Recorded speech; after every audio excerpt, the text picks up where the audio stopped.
Government is and isn't. This is why understanding what is natural versus unnatural is the most essential.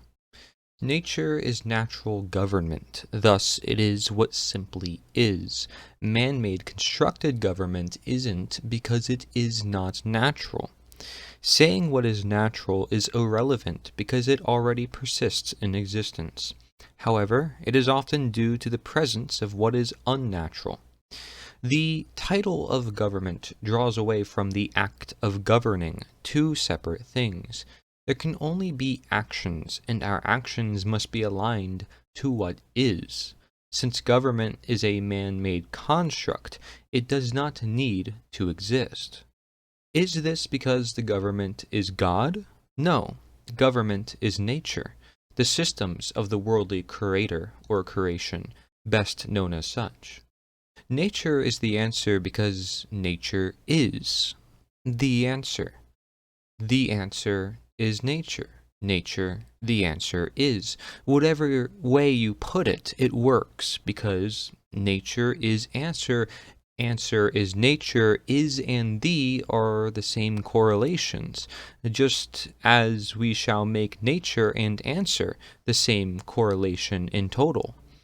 Since we are reflections, creators of the Creator, speaking that government doesn't exist is ideal for our creation, in recognizing we are already bound to a government that is natural.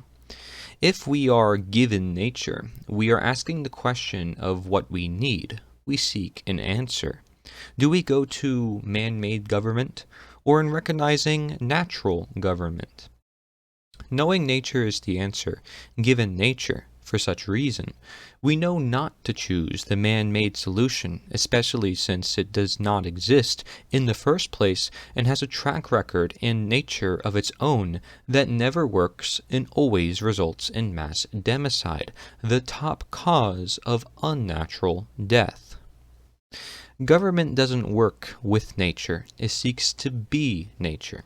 This is no coincidence, which is why government and statism is the greatest threat to all of nature, as among my video on 144 proofs government should not and does not exist. The same applies to natural law versus man's law. Saying natural or not is irrelevant, unless we are in the presence that prompts us to such, as we are in times such as now. This is also why natural law is the law, and it persists whether anyone accepts it or not, or understands it or not.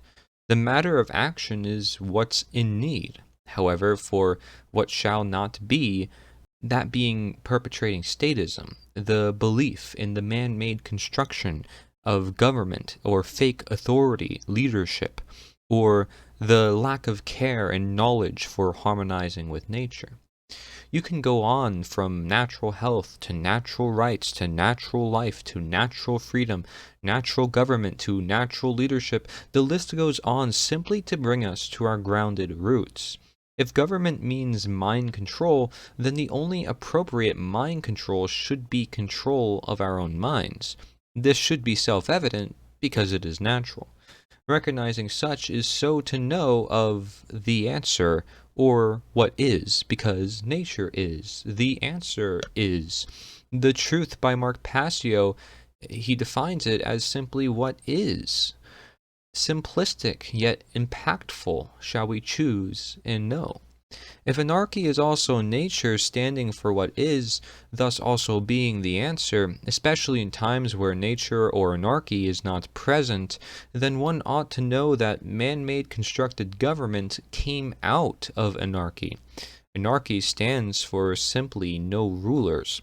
There is no rulers above government, because government proclaims to be the rulers. Thus nobody has the power to limit them.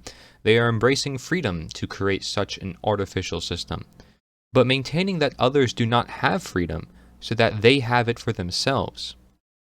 Thus, it is the motto of, do not tread on me, but I will tread on you, or I don't want rulers, but I will be the ruler of others. It's hypocritical, but that's because government is based entirely on deception, manipulation, degradation, all the aspects that make up what is denaturing to nature. If the world embraces anarchy, however, to be said of simply nature or reality, it is that they know they own themselves and are meant to be free, not to own others or use others only for their own freedom. If somebody does decide to own others or use others in such a way, they cannot persist without statism or with self-defense of those below them. Thus, it is freedom that allows freedom, if one truly embraces it to the fullest. It is up to you and others in aggregate if to use anarchy for good or for evil, because freedom as such gives the choice and possibility. Of course, internally there must be self-control and self-ownership for there to even be externally freedom or anarchy. Thus, the need for recognition as the only solution. To know of not just no rulers, but that there are rules, just as my video describes on the problem with using the word anarchy. This automatically recognizes anarchy for good, because the rules, natural law, attaches the moral string for good to freedom or nature, and it should be common sense to choose good over wrong. Knowing the immorality or hypocrisy in government itself is enough to know of anarchy for good, because you know how anarchy was used for bad. If we refer to anarchy being no rulers for everybody, adding on to the definition, which is actually what most people use who at first break it down in Greek, then it would always be seen as good because it is universal freedom and no slavery. Somebody advocating against slavery may even consider themselves a modern abolitionist or a natural sovereign human being like myself to highlight the issue more specifically. But again, the titles matter not. The act and condition thereof acts does. Knowing nature itself is good is knowing anything trying to be it itself is bad. Only nature can be nature. Government came of nature because it was created with the mind via the principle of mentalism. However, its nature sought replacement of nature's authority. All comes from nature. All is natural. Understanding what is natural versus unnatural is described in what I call the nature dynamic. Just because it may come natural to act a certain way does not mean it is right. But you must know as to why you were to act as such or how you may act in a way that isn't wrong, such highlighting the nature of the action, not just the nature of what led up to it. Just because something is natural doesn't mean it's right. However, all since natural exist for a reason. Understanding our nature must be in combination with the nature of the world around us, if we are to know of what ultimately will harm us or do wrong. Anything that is natural can denature or become more unnatural. This, in political and spiritual terms, may both be considered the idea of corruption. Naturalization manifests the natural or intended blueprint. Denaturing manifests the unnatural alteration. Both have sure signs as to which is occurring due to cause and effect or karma, as nature is within itself correlated to truth, birth, law, health, and life. What is unnatural or what may be considered the denature is the exact opposite. Thus, what naturalizes will promote and allow growth, learning, preservation, defense, and function, and what denatures will do the opposite. Manifesting the natural is based upon learning from nature or being conscious of creation. Manifesting the unnatural is based upon willful manipulation or being unconscious of creation. In other words, manifesting the natural is based upon using nature for nature.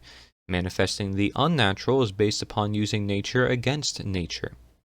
Every condition, just as every act, just as everything, has natures of its own to be understood in the world around us. Anytime anything changes, it acquires a new nature to be understood. Every nature will affect every other nature differently as well. This complex process is what makes life a forever science and lesson. In conclusion, government is unnatural and statism is denaturing. Even if they came about from possibility in nature, anarchy, reality, or freedom, because its existence is inherently wrong, the monopoly of violence and of deception, of evil.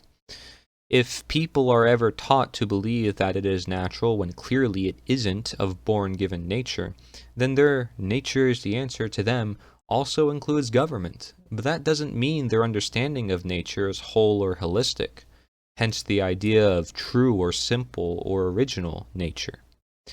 You may now see why government is so deceiving. It is the belief that something is natural when it isn't, and the same mentality had to be broken down for overt slavery in the past. The ironies in all of life is where you may learn the most. Life, death, right, wrong, natural, unnatural, is and isn't, words, thoughts, concepts, actions, conditions. Perfect imperfection, objectivity amidst and of the subjectivity, intention amidst and of the confusion, bodily blueprint amidst and of any disease, law amidst and of the free will. Humans aren't perfect, and that stands as the very reason why we should not try to create any perfect system or impose any system upon any peoples.